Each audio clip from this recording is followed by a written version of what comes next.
Pilipinas, kaya pa ba? Was the Senate under attack?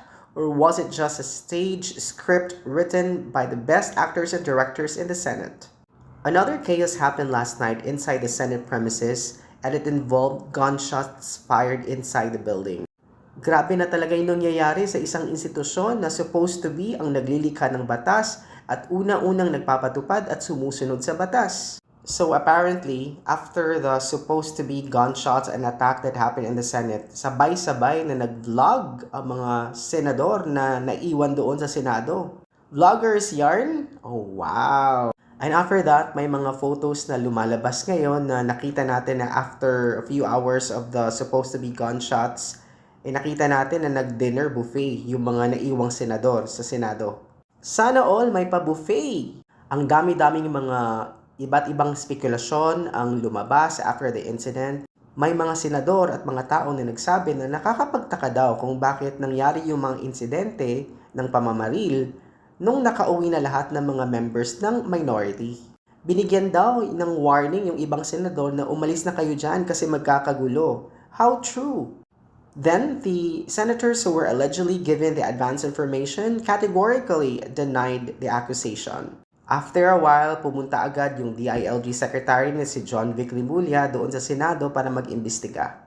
And there are circulating photos and videos of the senators having dinner and laughing with John Vic Rimulya na para bang walang nangyari. Actually, nagstay pa yung mga members ng majority, the new majority doon sa Senate for a couple of hours.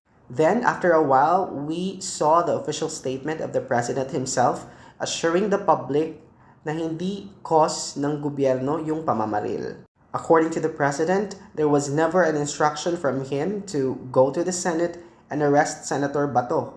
Nagpa-interview naman yung NBI Director at yung PNP Chief na kinonfirm nila na walang instruction sa kanila na arestuhin si Bato.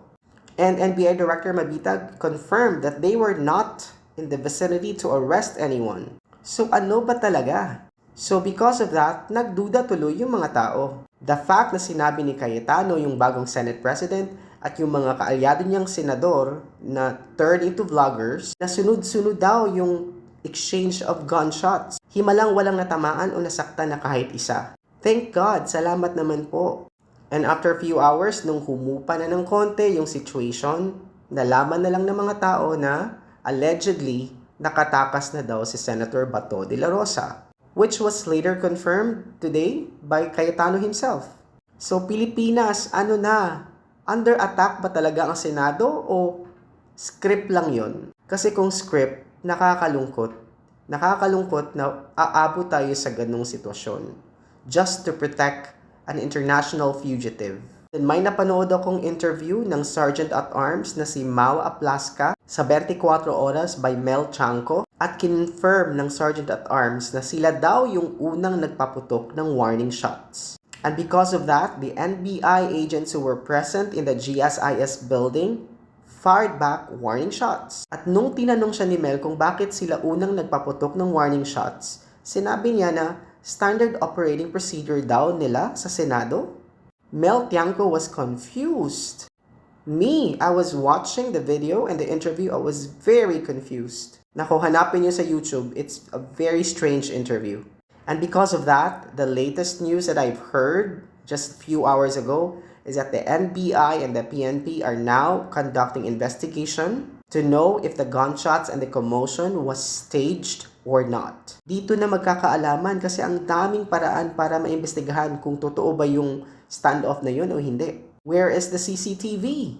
Ay nako, grabe na talaga ang nangyayari sa politika from all sides of the spectrum. Just to protect Bato and help him escape, ganun na talaga kadesperado yung mga tao para lang mapagtakpan yung kanyang kasalanan. Nasaan na yung sinabi niya na make my day? Come on! Well, mga kababayan, let's not stop watching the news and make sure na updated tayo sa information kasi ang dami-dami pang pwedeng mangyari. I still believe that at the end of the day, justice and the truth will prevail. At lahat ng mga may kasalanan at tumatakbo sa kanilang responsibilidad sa batas, mahuhulog din sila sa bitag. Kaya as I always say, don't lose hope. Hope is endless.